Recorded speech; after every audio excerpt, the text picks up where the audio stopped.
All right, Amar, thank you so much. Testing. Sounding good here. Goody gumdrops. Thanks again. Testing. 1, 2. Big test today.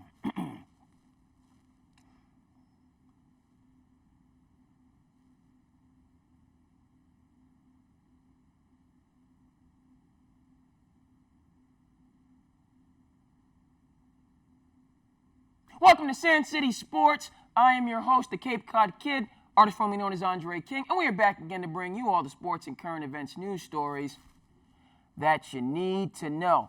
Folks, we are filming on a Wednesday. Usually get in here on Mondays. Super busy here at the Cape Cod Media Center. A lot of things moving and grooving. So filming on a Wednesday. Happy. Get the episode going, moving and grooving. Shout out to the great staff here, as always. Amar, helping produce this episode. Jamie, Izzy, we got things going on in the building this evening. So I'm just happy to get in here and get the show going and hopefully give the people what they want. All right, that said, there's only one place as we are filming on Wednesday, March 4th, that we will begin, and you know where that is, and it's with Mr. Tom Brady, okay? Because the reports, the rumors, the speculation are reaching a fever pitch. Most recent reports that dominate the news cycles that Tom Brady could be on his way to San Francisco in a deal which would send Jimmy Garoppolo back to the Patriots and Tom Brady across this great land of ours, okay, from the East Coast, okay, to the left coast, to his, he's from California, I believe, Tom Brady. But anyway, land of his origin, play for the San Francisco 49ers, who were oh so close to winning the Super Bowl and possibly be the piece that puts them over the top. Now, right off the bat, Mr. Kittle, I'll get his name for you on the screen. My football is not what my basketball is. Goes to IG to brush this aside. Not necessarily a fan of it, but the optics look quite good as far as I'm concerned, because what you were saying, what I was saying, what many people were saying, particularly in that fourth quarter, when Mr. Garoppolo overthrew that bomb that could have turned the game around, 49ers had quarterback who could deliver under pressure, might be Super Bowl champions. Because Patty Mahomes, and what he did in the fourth quarter, versus Jimmy Garoppolo, his production, tale of two cities, two different outcomes. There you have it. So, I have to say, it's intriguing from the standpoint of if you want to win now, forget about building and planning and restructuring. If it's about today, no day but today, as far as I'm concerned, Tom Brady definitely makes the San Francisco 49ers a better football team than Jimmy Garoppolo. I just think he's better than Jimmy G. This is where it gets tough, because just like with all of these other teams, my idea of Tom Brady and the reality of Tom Brady at 43 are probably two different things. In your mind and on paper, yeah, San Francisco 49ers, they sound better. But the point of fact is, just like with the comparisons to Oakland Raiders and matching Brady up against Derek Carr, Dallas Cowboys matching Brady up against Dak Prescott, even the Indianapolis Colts and matching Brady up against Jacoby Brissett. Yes, I'm saying that. Will Tom Brady at 43 honestly be better than these up-and-coming quarterbacks? It's a great story for today. Brady to San Francisco, the whole Belichick angle, shipping out Garoppolo a couple years back for a second-round pick when he clearly could have got much more. Now, tides are turned, story is reversed, however you want to put it. Brady going to San Fran, Jimmy G coming back to New England, leading, the next era of Patriots football. Brady getting a chance to win his Super Bowl, and establish himself in his own right. That storyline, absolute gold. You cannot lose in terms of media people if that were to be the case. In terms of just where it works, where it doesn't work, Brady versus Belichick, Belichick versus Shanahan, it would be a bonanza. Will it happen? In my view, no. I don't see the San Francisco 49ers essentially blowing it up, starting fresh with a 43-year-old Tom Brady after they were oh so close with what was constituted. In theory, we just say, we'll take this piece out here, plug it in there, and, all things being equal, it's going to be a runaway success. But that's not how things work in the real world. All right, you know that, and I know that, and that's where we need to kind of pump the brakes. It's sensational, yes. I, for one, do not believe it is decidedly substantive. I believe Brady to the Chargers, Brady to the Raiders, Brady to the Tampa Bay Buccaneers, all make much more sense. You can even throw in Brady to the Cowboys as the negotiation between Dak Prescott and Jerry Jones go on ad infinitum. All of those are better probabilities because of how the organization is constituted, where the situation on the ground is right now. Look, San Francisco 49ers doing nothing are one of, if not the favorite to return to the Super Bowl next year. Right now. Why would you deviate from that for a possibility that only has a 2-year window max? Doesn't make as much sense. Okay, so in conclusion, on the Brady angles, it's the 4th. We have 2 more weeks, March 18th, until free agency commences in the NFL. And it's going to be 2 more weeks of stock market, Wall Street-like speculation, breaking news, and it's going to be wonderful. And all of it, might not have, 1 kernel, grain, ounce, iota of truth to it. But that's what we're going to be doing for the next 2 weeks. For me, we need to say this. What does have truth to it, Brady's leaving, as far as I'm concerned. In the reporting today, Brady had first conversation with Belichick. Obviously, the Patriots, general manager, runs the show. And folks are saying it didn't go well, which is not necessarily surprising, but just continues to add to the evidence, the fuel, the distance, if you will, between the two sides, where a parting of the ways seems inevitable. Likely going to happen. Brady and Edelman, at a ball game, Edelman, says one thing, Brady says another. So that's something that, can be reported, stated with some level of confidence. Tom Brady is going to be leaving the Patriots. The question is, where will he land? San Francisco now, the newest hot spot. Again, great angle, but for me, in terms of Brady and who he is and who his family is, and that brand, I think LA or Las Vegas are going to be the destinations. One of those two will be what he chooses. Big ball game tonight in the association, NBA, as Zion Williamson is going to be playing in back-to-backs. lacing him up against the Dallas Mavericks. The battle for the NBA's future. Rookie sensations, both of them. Now Luka's in his sophomore campaign. No sophomore slump in sight. Started the All-Star game.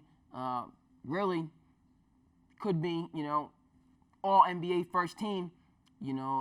Second team would be as far as I would be willing to go, but could easily see Luka, being all NBA. And then Zion taking the NBA by storm, putting himself in the Rookie of the Year conversation while only being able to play 37 games max. So it's a marquee matchup. I want to start off by saying I love the fact that Zion's playing on back-to-backs, making it clear that that's what he wants to do. It's good for him. It's good for the league. This is a game that the network's going to be pushing. It's going to be on ESPN. You need your stars in prime time. And so that, for starters, and that just kind of goes in terms of why I'm a huge fan of Zion and why Zion has success. He's a junkyard dog. Zion is about that life. He's hungry for the game. With the conversation that we're having about load management, which has its place in the NBA for certain, in terms of stars being able to have longevity, and load management is good for the game. But at the same time, this idea that load management is necessary for everyone is hogwash. And Zion Williamson is proving that. And Giannis Antetokounmpo proves that. And LeBron James proves that. Okay? We still have Iron Men. They still exist. They're still around. And you can have just as much success in that model and with that approach as you can with the load management approach. It needs to be said. All right? And Zion is a bright, shining example. All right? Good for everybody. I'm thinking of the baseball. I get on this show sometimes. My mind escapes me. We know that Cal Ripken broke the all-time great record. I remember now a man's name comes to my mind. But Lou Gehrig, the Iron Horse, established the record and the style. Was good then, was good now. Shout out to Lou Gehrig, okay? Great. And Cal Ripken as well, and if you like something, good at something, we appreciate something, whether you're NBA, sports superstar or just a regular working class hero. You show up to work every day, you get it done. Okay? That is a study. All right? All of this load management and, the games, no. We need to recognize the working class hero and the blue collar folks. Okay, now back to Zion and Luka and this conversation about who's going to take over the NBA and when is it going to be. People talking about Zion kind of coming in now, taking over the league. Is he going to be the heir apparent to LeBron? Is it going to be Luka? Listen, we have great young stars in the association right now. But in the same way that Michael Jordan carried the torch and passed it off to Kobe Bryant,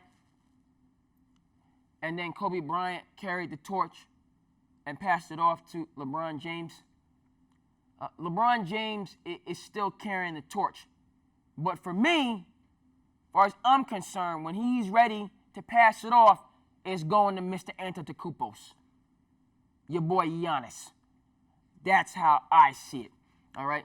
We need to discuss the domination, the dominion, okay, that Giannis, I can't, the adjectives, they'll come back to me. How he is playing. You want to talk about not taking nights off?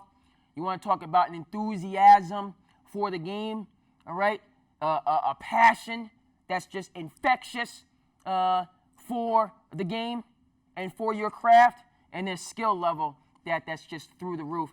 Giannis is the next one to lead the NBA in the 21st century as far as I'm concerned. But all the way back to our young guns, all right, to our rising stars that are facing off tonight, we got to start with Zion. Look, man, I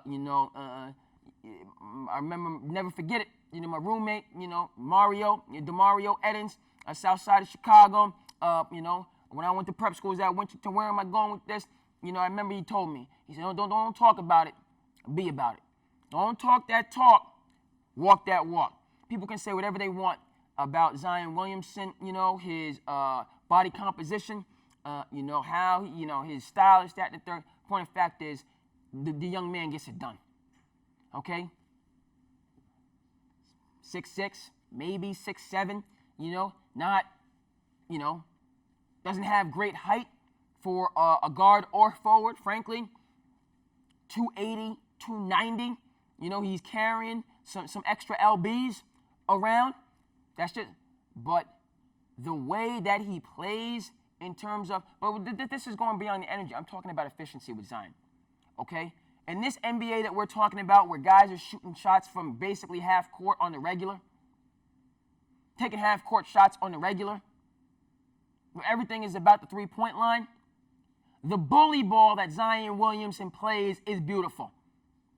Beautiful. And him saying, you know something, these are my strengths. This is my competitive advantage. All right? All these guys, you want to play from the three-point line and from half-court line, and I'm taking you, and by you I mean the NBA writ large. He's out there bullying grown men. The Anthony Davises, the Marcus Morris, your LeBron James down the stretch, he was able to, but he's in there with grown folks, and I don't even know if the young man's 20, knocking him around. Okay? In conclusion on Zion, this is an Earl Campbell-like force of nature. And it's just a beautiful thing. It's unconventional in terms of this modern NBA, but so refreshing. Everything does not have to be about 10, 12, 20 dribbles, and a fall-away jump shot. Okay, the inside game is still important, still prevalent, and still can be dominant, and Zion Williamson is proving that. Luka Doncic, look, people want to compare him to Larry Bird. It's a good comparison, but Luka also has a lot of Magic Johnson in him, all right? And as much as we love Zion's above the rim play, the smoothness and the finesse that Luka Doncic plays with is equal in every way, shape, and form. This man is an artist. Artist. Picasso.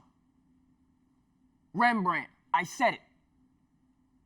In terms of his understanding of the game and his application in games of just passing, court vision, shot making, the whole package that he puts together, it's really, you want to talk about, taking over the NBA and Zion. We talked some more about, but I think Luka, not just because he's a more versatile scorer than Zion, a more versatile playmaker than many people, but that basketball IQ, he's not, as much as Zion is explosive, and that explosiveness that catches our attention with Zion, Luka's efficiency and understanding, all right, is on that same or in those same lofty places. Okay? And so, they don't, neither one of these guys have next, but they will be challenging the Giannis's and the James Hardens and the Steph Currys, who's coming back, by the way, and looking forward to it. They will certainly be challenging them early on, okay, once LeBron passes off that torch, and could overtake them before long. All right, and so a great matchup between these two. While I'm on this subject, we can also, when we talk about the young stars that's doing big things, we got a young lion here in Boston, Mr. Jason Tatum, okay, who's in this conversation, has put himself in this conversation after a very disappointing season last year. Okay? Many people can't even remember what went down for the Celtics last year in terms of how the tides have turned. All right? How the winds have shifted in this season. And it starts with the leadership of Kemba Walker, and Gordon Hayward. Okay? But the young ones, Jason Tatum's very much so, and also Jaylen Brown's, in terms of young emerging stars, Tatum definitely in the conversation with the Lukas and Zions, and Jaylen Brown not far off, for the hometown Boston Celtics. And also Trae Young. People are getting upset right now because he's, nutmegging them and want to feel a certain type of way. They can continue to feel a certain type of way. Mr. Trevor Ariza, you can continue to feel that certain type of way. Trae gonna get you again. As far as you're not with the funnies, Ariza, Trae gonna get you again. All right, you better get with the funnies or play better defense. Okay, because what he's doing down in Atlanta, the general manager and the team that he's put together, we're gonna get his name for you on the screen. For real, serious. Now with the Hawks, we don't necessarily have the wins. They're learning how to win. I understand that, but the production, and the flavor that we're seeing is next level. Next level. Excuse me, for sure. We're going to stay in the NBA. A lot going on. Yes, it's beautiful. It's beautiful. A lot going on. We're going to stay in the NBA because there was a situation at Madison Square Garden the other night that, again, how we get here, it kind of boggles the mind. Billionaires and millionaires not being able to get it right. But clearly I'm talking about the situation between Spike Lee and Jim Dolan. And look, it's unbelievable. I want to make it clear, I firmly support Spike Lee in this regard. There's right and wrong on both sides, but I am firmly on the side of Spike Lee in this situation. And just to the facts. To the facts. So, story, viral, taking over. In turns, let me see who we got coming in. We got people that's coming in. Okay, we're gonna make time for them to get to do what they need to do in the studio. But the story is that Spike Lee, New York Knicks superfan. When you think about the New York Knicks and the culture, the tradition, and legacy, yeah, I realize we're going on 50 years, folks. 50 years since the Knicks have won a championship. It's been that long. Okay? Somebody born in the great state of New Jersey, grew up in Rockland County, New York. I consider myself, a native New Yorker. I'm from the tri-state area. Okay, that's my roots. Okay, and so to acknowledge that it's been 50 years since the Knicks have won a championship, when you look at their impact and how important they are in the game of basketball, it's shameful. Atrocious that it's been this long. I had to think about it. Okay, but when you think about New York Knicks basketball, once you go back to the glory days of Willis Reed, of Bill Bradley, of Dave DeBusschere, of Walt Frazier, of Earl the Pearl Monroe, Phil Jackson, shout out to Mike Rappaport when the Garden was Eden, all right? Bernard King, Patrick Ewing, Pat Riley. You think about Spike Lee. You can't tell the story of the New York Knicks without Spike Lee. Okay? And so that's why this is, you talk about the LA Lakers, Jack Nicholson, courtside, all right? During the heyday, the championships in the 80s, the championships in the 2000s. It's peanut butter and jelly, folks.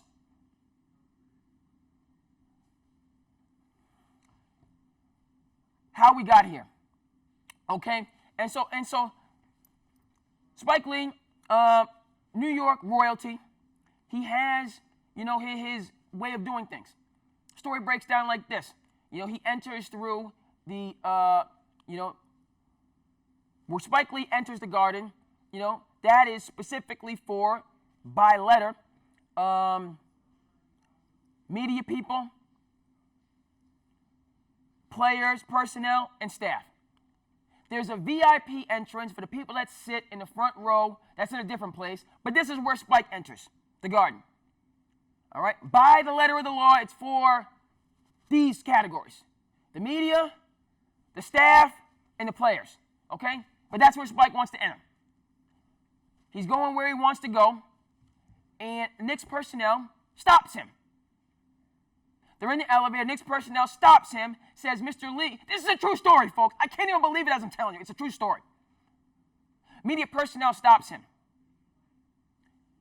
Says, "Mr. Lee, you need to get off the elevator." To his credit, as far as he says, "No, I'm not getting off the elevator." You know?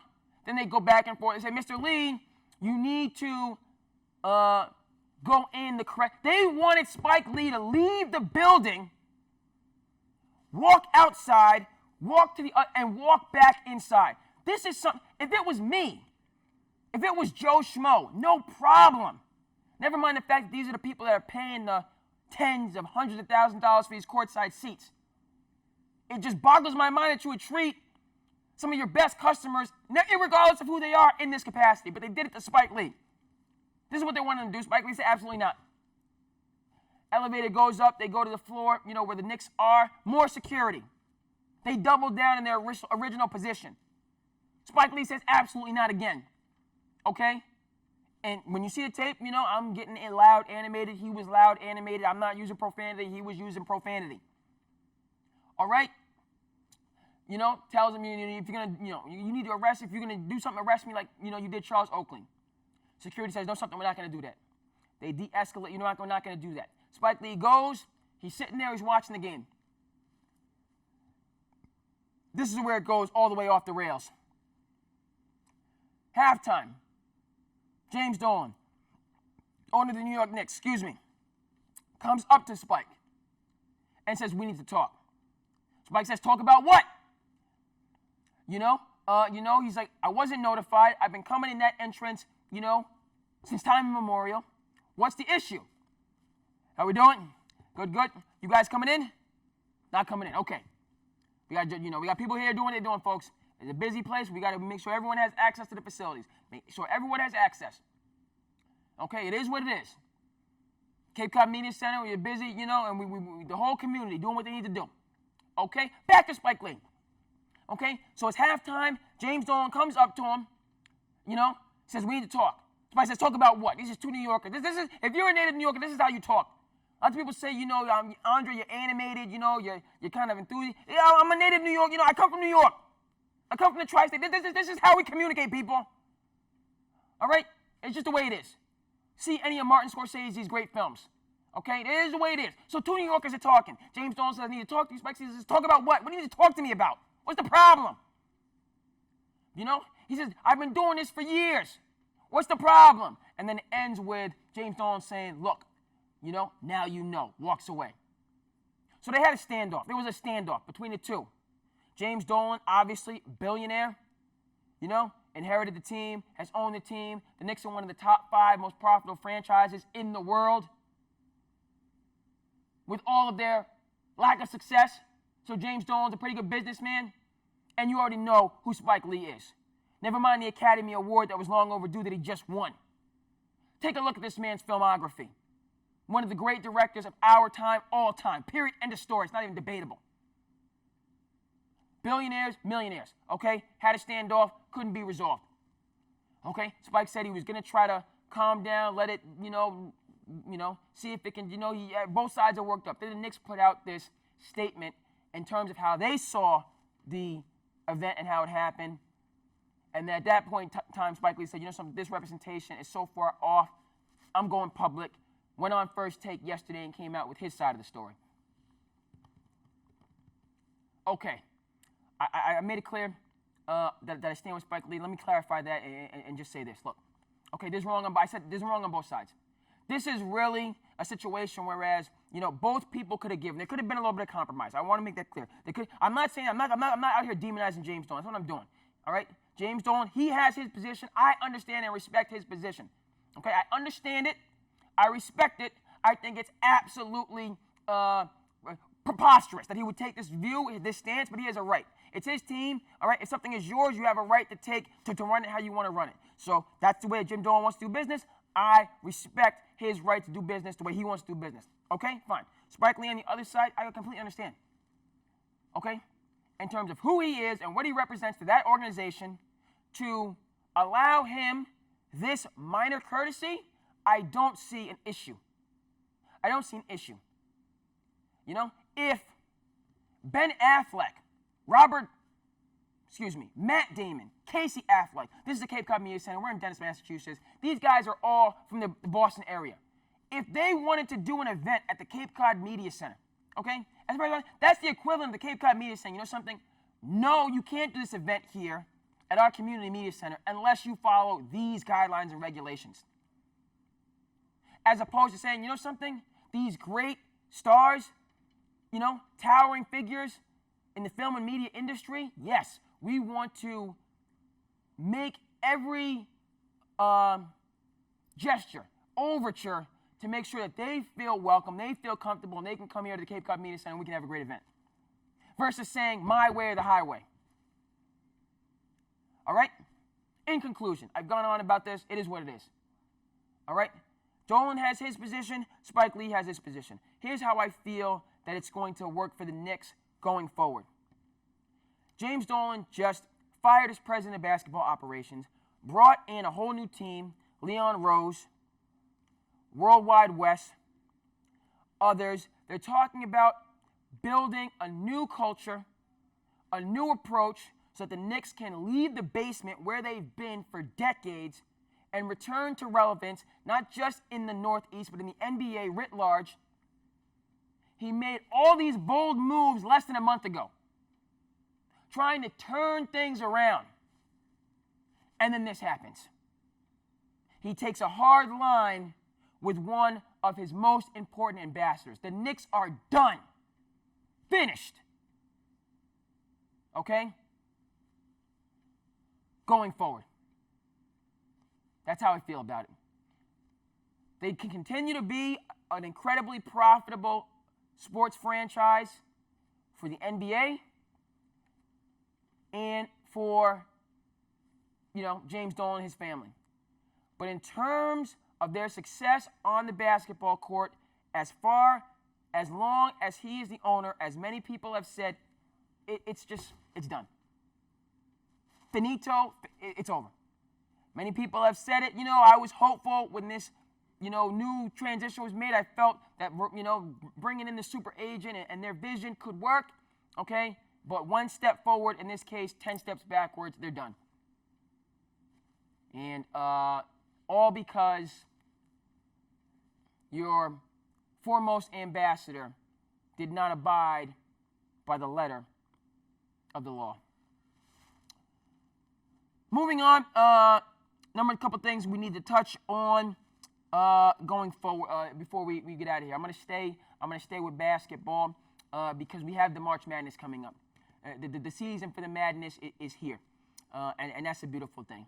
NCAA tournament, and so I just know the top teams, the Kansas and the Baylors and the Duke and so on and forth, but nonetheless, apart from being, the first weekend of the NCAA tournament, is probably, top 3 sporting events of the year. It's just outstanding. All the games, the upsets, so on and forth. Like I said, I know the heavy hitters. We don't have an overwhelming team like last year in terms of Duke with Zion Williamson, with R.J. Barrett, with Cam Reddish, a team that kind of everyone is gunning for, so to speak, so it's wide open. You could have a smaller school, like Gonzaga, kind of break through. We had Virginia, break through and win the national championship last year after getting bounced in the first round. Point of fact is this, it's maybe not the most wonderful time of the year, but it's a great time coming up, and we're going to see, some of, and that's what I wanted to touch on in terms of the NCAA. We're not going to see some of the best up-and-coming young stars. Just looked at a pre-draft map today. Just looked at, who people are looking at in terms of the top players and Anthony Edwards at Georgia is number 1. The other 2 players are international. 3 out of the top 5 are not playing college basketball. LaMelo, R.J. Hampton, we're over in Australia. There's an international player, and James Wiseman did not suit up for Memphis. Okay, so in terms of the NCAA and March Madness, which we're looking forward to, what has to be said as well is college basketball going to change with the times, recognize where the game is going, and reach out to the best and brightest stars to bring them into college basketball, or continue with the status quo that minimizes the labor power of these student athletes, incentivizing them to go overseas, to go to the G League, or to take the year off and prepare themselves before going right into the NBA draft. What will the NCAA do? In conclusion, in terms of the relevancy, in Italy, there's not going to have spectators for their sports for a month. Okay, of course, I am referring to the coronavirus, which is now here in the United States. I use the reference of Italy because that's one of the areas where it's prevalent along with China.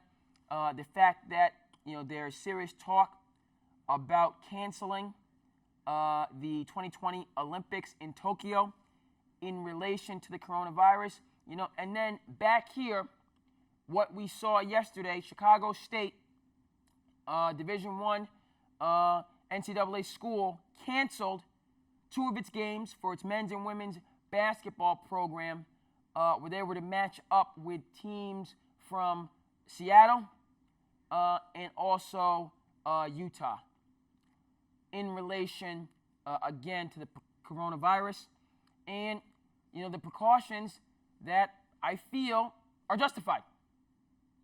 And this is an application, this is an example, sports, I love it, we love it, we get excited about it, okay, but it's secondary. It's secondary.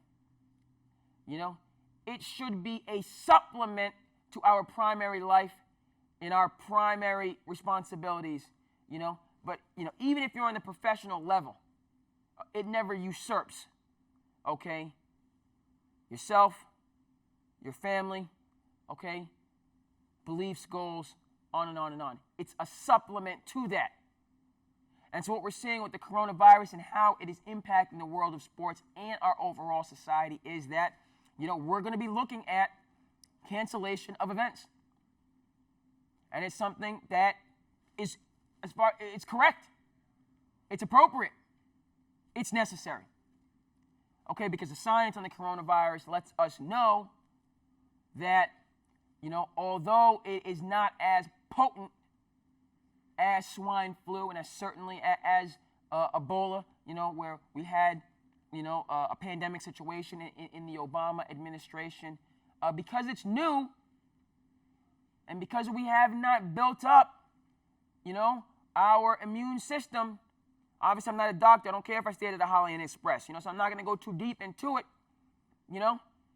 and because we haven't built it up, the 2% fatality rate, in relation to the 25%, for Ebola and the about 10% for swine flu, okay,